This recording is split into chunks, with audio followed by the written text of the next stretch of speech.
ನಮಸ್ಕಾರ, ನನ್ನ ಹೆಸರು ಡಾಕ್ಟರ್ ಕಾರಡಿ ಶ್ರೀಧರ್ ರೆಡ್ಡಿ. ನಾನು stapler circumcision specialist in treatment range hospital, KPHP road number 4, ಹೈದರಾಬಾದ್ನಲ್ಲಿ ಅವೈಲೇಬಲ್ ಆಗಿರ್ತೀನಿ.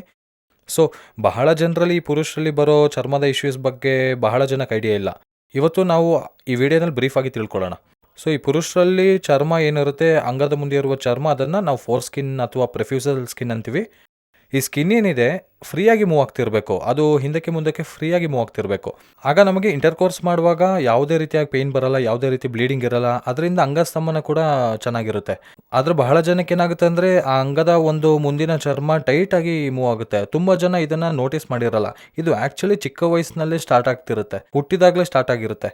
ನಮಗೆ ಈ ಅಟ್ಯಾಚ್ಮೆಂಟ್ನ ಬ್ರೇಕ್ ಮಾಡ್ತಾ ನಾವು ಡೈಲಿ ಸ್ನಾನ ಮಾಡುವಾಗ ಗ್ರ್ಯಾಂಡ್ ಪೇರೆಂಟ್ಸ್ ಆಗಿರ್ಬೋದು, ಪೇರೆಂಟ್ಸ್ ಆಗಿರ್ಬೋದು, ಹಿಂದಕ್ಕೆ ಎಳೆದು ಸ್ನಾನ ಮಾಡಿಸ್ಬೇಕು. ಯಾವಾಗ ಅವರು ಮಾಡೋದಕ್ಕೆ ಫೇಲ್ಯೂರ್ ಆಗ್ತಾರೋ, ಯಾವಾಗ ಮಾಡೋದಕ್ಕೆ ನೆಗ್ಲೆಕ್ಟ್ ಮಾಡ್ತಾರೋ, ಅದು ಏಜ್ ಬೆಳೆಯೋ ಹೊತ್ತಿಗೆ ಆ ಅಟ್ಯಾಚ್ಮೆಂಟ್ ಹಾಗೇ ಇದ್ದುಬಿಡುತ್ತೆ. ಸ್ಲೋ ಆಗಿ ಹಿಂದಕ್ಕೆ ಬರದೇ ಇರೋದಾಗಿರ್ಬೋದು. ಇದರಿಂದ ಏನಾಗುತ್ತೆ ಅಂದರೆ ನಾಳೆ ಫ್ಯೂಚರ್ ಡೇಸ್ನಲ್ಲಿ ಹುಡುಗ ಒಂದು 14 ಇಯರ್ಸ್ಗೆ ಬರೋ ಒಳಗೆ ಅವನಿಗೆ ಹಿಂದಕ್ಕೆ ಎಳೆಯೋದಕ್ಕೆ ಚರ್ಮ ಹಿಂದಕ್ಕೆ ಬರಲಿಲ್ಲ ಅಂದರೆ ಕ್ಲೀನ್ ಮಾಡ್ಕೊಳ್ಳೋದಕ್ಕೆ ತೊಂದರೆ ಆಗುತ್ತೆ. ಅಷ್ಟೇ ಅಲ್ಲದೆ ಸರ್ಟೆನ್ ಏಜ್ ಗ್ರೂಪ್ಗೆ ಬಂದಾಗ, ಒಂದು 21-22 ಇಯರ್ಸ್ ಬಂದಾಗ ಇಂಟರ್ಕೋರ್ಸ್ ಮಾಡುವಾಗ ವೆರಿ ಪೇಯ್ನ್ಫುಲ್ ಇಂಟರ್ಕೋರ್ಸ್ ಮಾಡಬೇಕಾಗುತ್ತೆ. ಇದರಿಂದ ಎರೆಕ್ಟೈಲ್ ಡಿಸ್ಫಂಕ್ಷನ್ ಆಗೋ ಚಾನ್ಸಸ್ ಇರುತ್ತೆ. ಅಷ್ಟೇ ಅಲ್ಲದೆ ಕೆಲವರಿಗೆ ಬ್ಲೀಡಿಂಗ್ ಬರೋ ಚಾನ್ಸಸ್ ಕೂಡ ಇರುತ್ತೆ. ಕೆಲವರಿಗೆ ಪೇಯ್ನ್ಫುಲ್ ಇಂಟರ್ಕೋರ್ಸ್ ಆಗ್ತಿರುತ್ತೆ. ಇದರಿಂದ ಅಂಗಸ್ತಂಭನದ ಲೋಪಗಳೆಲ್ಲ ಸ್ಟಾರ್ಟ್ ಆಗ್ಬೋದು, ಡಿಪ್ರೆಷನ್ಗೆ ಗುರಿ ಆಗ್ತಾರೆ. ಹಾಗಾಗಿ ಇದೆಲ್ಲದಕ್ಕೂ ಮುಖ್ಯ ಕಾರಣ ಏನು ಅನ್ನೋದಾದರೆ, ಪುರುಷರಲ್ಲಿ ಮೇಯ್ನಾಗಿ ಡಯಾಬಿಟಿಸ್ ಅಥವಾ ಈ ಶುಗರ್ ಬರೋದು ಮೇಯ್ನ್ ಥಿಂಗ್ ಎಲ್ಲದಕ್ಕೂ ಕಾರಣ ಆಗಿರುತ್ತೆ. ಈ ಪುರುಷರಲ್ಲಿ ಯಾರಿಗೆ ಶುಗರ್ ಅಟ್ಯಾಕ್ ಆಗುತ್ತೋ, ಆ ಶುಗರ್ ಅಟ್ಯಾಕ್ ಆಗಿರೋದ್ರಿಂದ ಮುಂಚೆ ಚರ್ಮ ಚೆನ್ನಾಗಿ ಫ್ರೀಯಾಗಿ ಮೂವ್ ಆಗ್ತಿರುತ್ತೆ. ಬಟ್ ಯಾವಾಗ ಡಯಾಬಿಟಿಸ್ ಅಟ್ಯಾಕ್ ಆಗುತ್ತೋ, ಡಯಾಬಿಟಿಸ್ ಆಗ ಕೂಡಲೇ ಆ ಒಂದು ಎಲಾಸ್ಟ್ರಿಸಿಟಿ ಕಳ್ಕೊಳ್ಳುತ್ತೆ. ಎಲಾಸ್ಟ್ರಿಸಿಟಿ ಹೊರಟೋಗೋದ್ರಿಂದ ಆ ಫ್ರೀನೆಸ್ ಅನ್ನೋದು ಹೊರಟೋಗುತ್ತೆ. ಅಂದರೆ ಮುಂದಕ್ಕೆ ಹಿಂದಕ್ಕೆ ಜರುಗೋದಿಲ್ಲ. ಅಂದರೆ ಚರ್ಮ ಟೈಟಾಗಿ ಜರುಗುತ್ತೆ. ಕೆಲವರಿಗೆ ಪೇಯ್ನ್ಫುಲ್ಲಾಗಿ ಜರುಗ್ತಿರುತ್ತೆ, ಕೆಲವರಿಗೆ ಸ್ವಲ್ಪ ದೂರ ಬರುತ್ತೆ, ಪೂರ್ತಿ ಹಿಂದಕ್ಕೆ ಬರೋದಿಲ್ಲ, ಹಾರ್ಡಾಗಿ ಮೂವ್ ಆಗುತ್ತೆ. ಅಷ್ಟೇ ಅಲ್ಲದೆ ಕೆಲವರಿಗೆ ತುಂಬ ಬಲವಂತವಾಗಿ ಮೂವ್ ಮಾಡೋದಕ್ಕೆ ಪ್ರಯತ್ನ ಮಾಡಿದ್ರೆ ಕ್ರ್ಯಾಕ್ಸ್ ಆಗುತ್ತೆ, ಸೀಳ್ಕೊಳ್ಳುತ್ತೆ. ಇವೆಲ್ಲ ಕಾಣಿಸ್ತಿರುತ್ತೆ, ಪೇಯ್ನ್ಫುಲ್ ಆಗ್ತಿರುತ್ತೆ, ವಿಪರೀತವಾದ ಪೇಯ್ನ್ ಇರುತ್ತೆ. ಆ ಏರಿಯಾನ ನಾವು ಸರಿಯಾಗಿ ಗಮನಿಸಿದ್ರೆ ಸ್ವಲ್ಪ ಕಲರ್ ಚೇಂಜ್ ಆಗ್ತಿರುತ್ತೆ, ರೆಡ್ಡಿಶ್ ಆಗ್ತಿರೋದು, ಹಾಳಾಗೋಗೋದು ನೋಡ್ತಿರ್ತೀವಿ.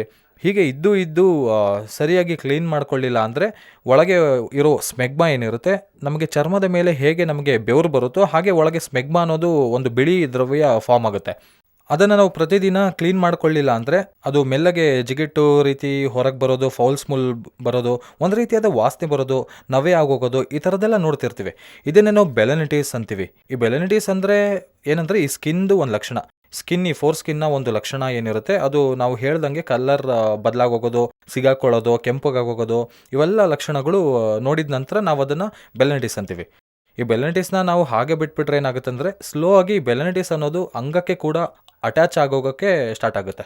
ಆ ಅಟ್ಯಾಚ್ಮೆಂಟ್ ಆಗುತ್ತೆ ಅಂದರೆ ಆ ಸ್ಕಿನ್ ಅನ್ನೋದು ಸ್ಲೋ ಆಗಿ ಅಂಗದ ಒಂದು ಚರ್ಮಕ್ಕೆ ಅಂಟ್ಕೊಂಡು, ಚರ್ಮದಿಂದ ಅಂಗಕ್ಕೆ ಒಂದು ಮೇನ್ ಪಾರ್ಟ್ನ ಕೂಡ ಅಂಟ್ಕೊಳ್ಳುತ್ತೆ.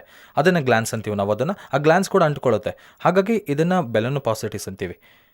ಹೀಗೆ ಬೆಲೆನೋಪಾಸಿಟಿಸ್ ಇದ್ದರೆ ಸರ್ಜರಿ ಟಫ್ ಆಗುತ್ತೆ. ಹಾಗಾಗಿ ಯಾರಿಗಾದರೂ ಡಯಾಬಿಟಿಸ್ ಇದ್ದರೆ, ಈಗ ಲೇಟೆಸ್ಟ್ ಪ್ರೋಟೋಕಾಲ್ ಏನಂದರೆ, ಪುರುಷರಿಗೆ ಡಯಾಬಿಟಿಸ್ ಬಂದಿದೆ ಅಂದರೆ ಇಮಿಡಿಯೇಟಾಗಿ ಅವರು ಸರ್ಕಮ್ಸಿಷನ್ ಮಾಡಿಸ್ಕೋಬೇಕಾಗುತ್ತೆ. ಅದರಿಂದ ಈ ಕಾಂಪ್ಲಿಕೇಶನ್ಸ್ನ ನಾವು ಅವಾಯ್ಡ್ ಮಾಡ್ಕೋಬೋದು.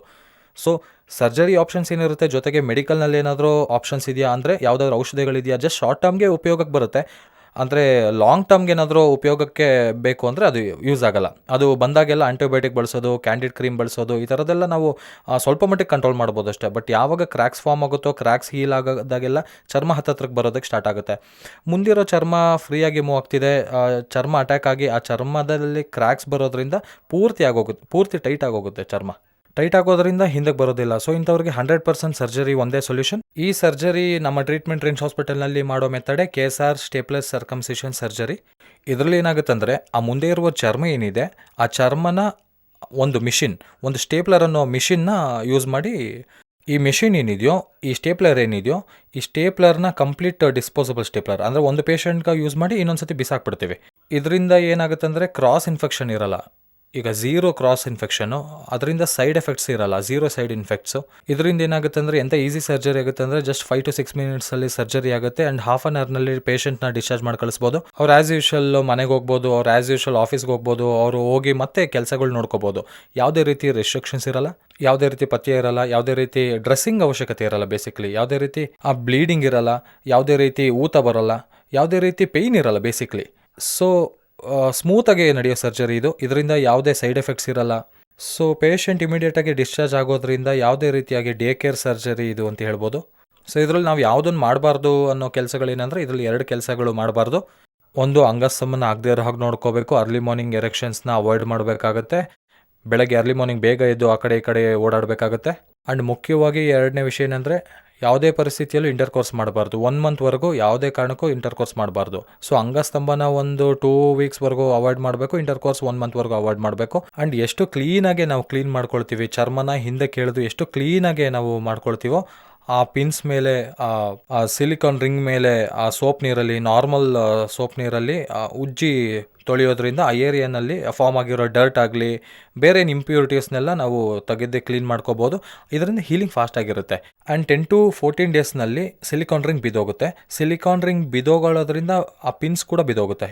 Advantage in case of stapler ಏನಂದರೆ, ಆ ಪಿನ್ಸ್ ಅನ್ನೋದು ಡೈರೆಕ್ಟ್ ಚರ್ಮಕ್ಕೆ ಅಟ್ಯಾಚ್ ಆಗಿರಲ್ಲ. ಅದ್ರ ಮಧ್ಯದಲ್ಲಿ ಸಿಲಿಕಾನ್ ರಿಂಗ್ ಇರುತ್ತೆ. ಅಂದರೆ ಪಿನ್ಸ್ಗೂ ಚರ್ಮಕ್ಕೂ ಮಧ್ಯದಲ್ಲಿ ಒಂದು ಸಿಲಿಕಾನ್ ರಿಂಗ್ ಇರುತ್ತೆ. ಯಾವಾಗ ಸಿಲಿಕಾನ್ ರಿಂಗ್ ಬಿದ್ದೋಗುತ್ತೋ, ಅಂದರೆ ಯಾವಾಗ ಹೀಲ್ ಆಗಿ ಸಿಲಿಕಾನ್ ರಿಂಗ್ ಬಿದ್ದೋಗುತ್ತೋ, ಅದು ಯಾವಾಗ ಬಿದ್ದೋಗುತ್ತೋ ಆಟೋಮೆಟಿಕ್ಕಾಗಿ ಪಿನ್ಸ್ ಕೂಡ ಬಿದ್ದೋಗುತ್ತೆ. ಸೊ ಇದರಲ್ಲಿ ಅದೇ ಅಡ್ವಾಂಟೇಜ್.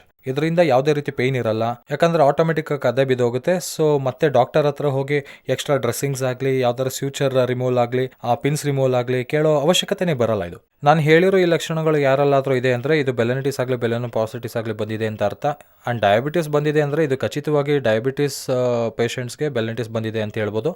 ಒಂದು ವೇಳೆ ಈ ಲಕ್ಷಣಗಳು ಇದ್ದೇ ಅಂದಮೇಲೆ ನೀವು ಟೆಸ್ಟ್ ಇನ್ನೂ ಮಾಡಿಸ್ಕೊಂಡಿಲ್ಲ ಅಂದರೆ, ಹತ್ತಿರದಲ್ಲಿ ಹೋಗಿ ಹಾಸ್ಪಿಟಲ್ಗೆ ತೋರಿಸ್ಕೊಳ್ಳಿ, ಡಯಾಬಿಟಿಸ್ ಪರೀಕ್ಷೆ ಮಾಡಿಸ್ಕೊಳ್ಳಿ. ಡಯಾಬಿಟಿಸ್ ಇದೆ ಅಂದರೆ ಬೆಲೆನಿಟಿಸ್ ಇದೆ ಅಂತ ನಾವು ಕನ್ಫರ್ಮ್ ಮಾಡ್ಕೋಬೋದು, ಈ ಲಕ್ಷಣಗಳಿದೆ ಅಂತ ಅಂದಮೇಲೆ.